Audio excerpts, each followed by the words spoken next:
New strikes across Tehran tonight as the U.S.-Israeli war on Iran is expanding, systematically destroying Iran's military, blowing up its missiles, and killing its leaders. President Trump saying it could last 4 to 5 weeks. We will easily prevail. We're already substantially ahead of our time projections, but whatever the time is, it's okay.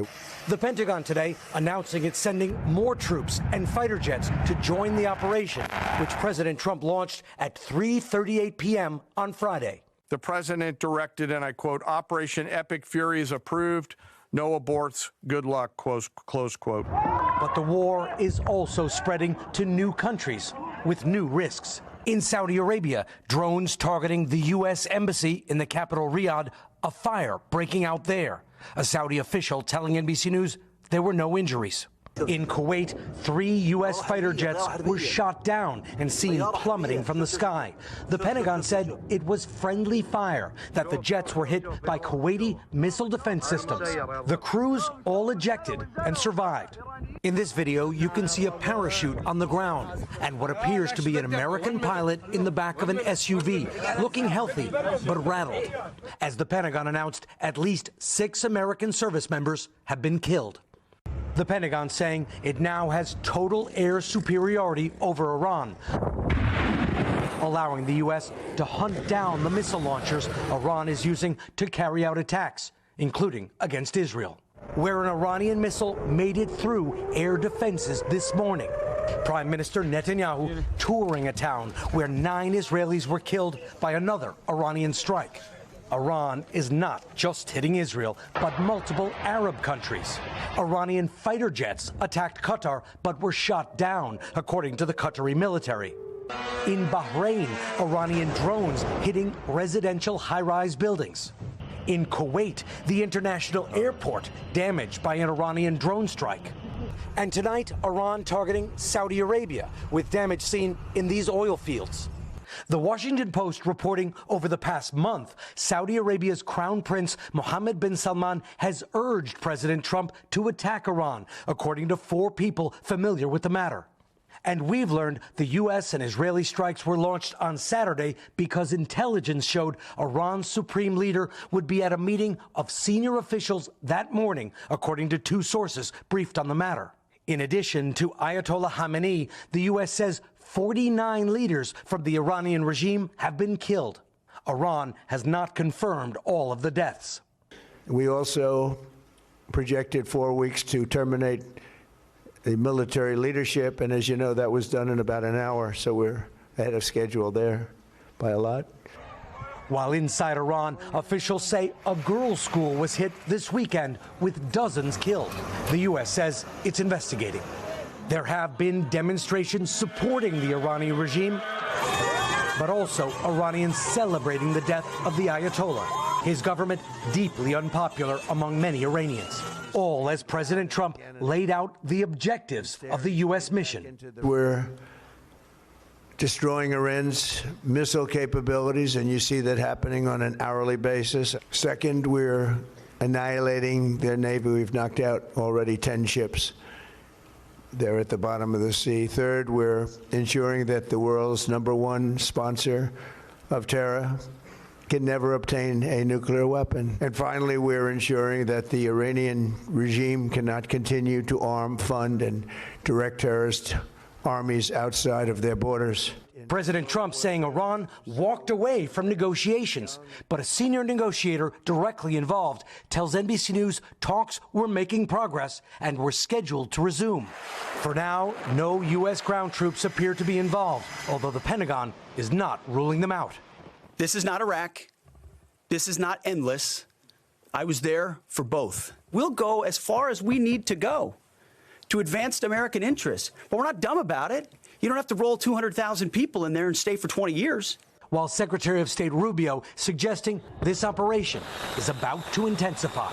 The hardest hits are yet to come from the U.S. military.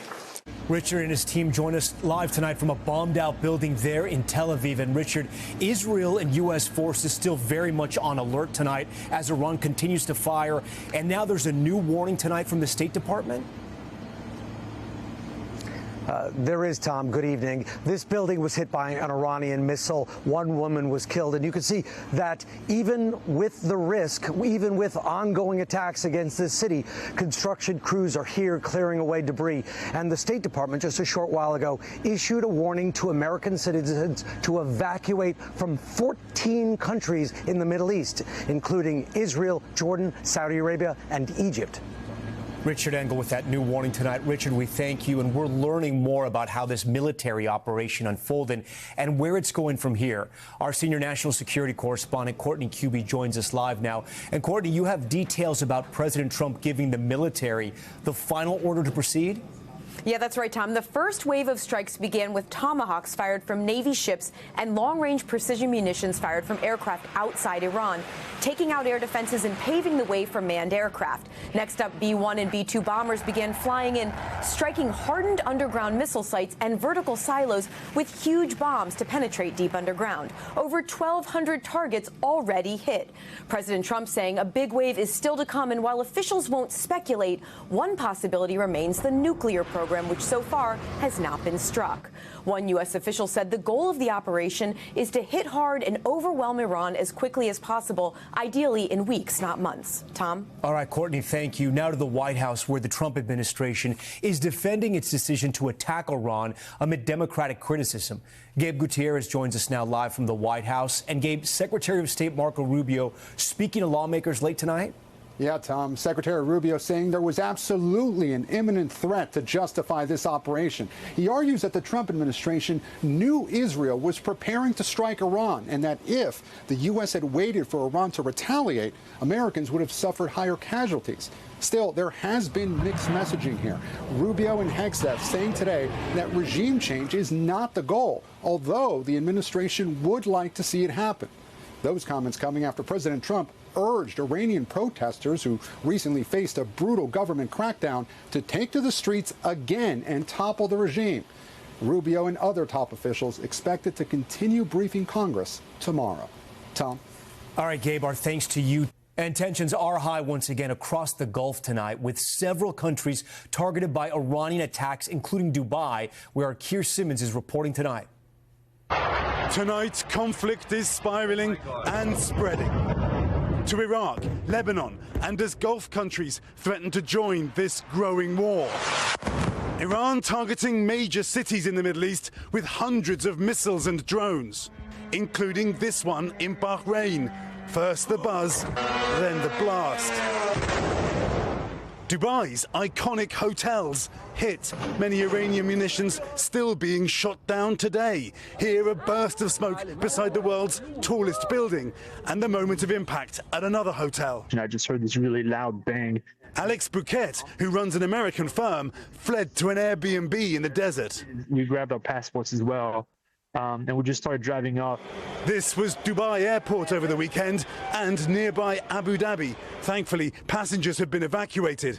Thousands of flights cancelled in a region that is a critical hub for the world's commercial airlines. Sarah Metty from Tennessee is in Dubai for her 20th wedding anniversary. She found herself filming munitions exploding outside their hotel. What are you thinking when you're filming this? That I've got to be in a dream. This can't be real. I never in a million years thought this would happen. They've been urged to stay inside. I just want to get home to the kids. I miss them terribly. Iran's objective in all this, to pressure its neighbors, to tell Washington, call off the war.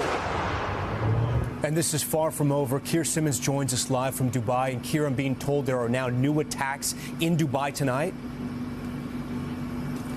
That's right, Tom. I just heard a series of loud booms echo across this city. Another barrage of missiles from Iran. Tom, tens of thousands of Americans live in this region. Tom? Keir Simmons, please stay safe tonight. There is also a new threat from Iran around the critical Strait of Hormuz, where much of the world's oil passes through, with implications for the prices you pay at the pump. Christine Romans is here tonight. And Christine, Iran with a very serious threat. Yeah, and Tom, what happens to oil prices depends on what happens here in the Strait of Hormuz. It's a narrow waterway where about 20% of global oil passes through.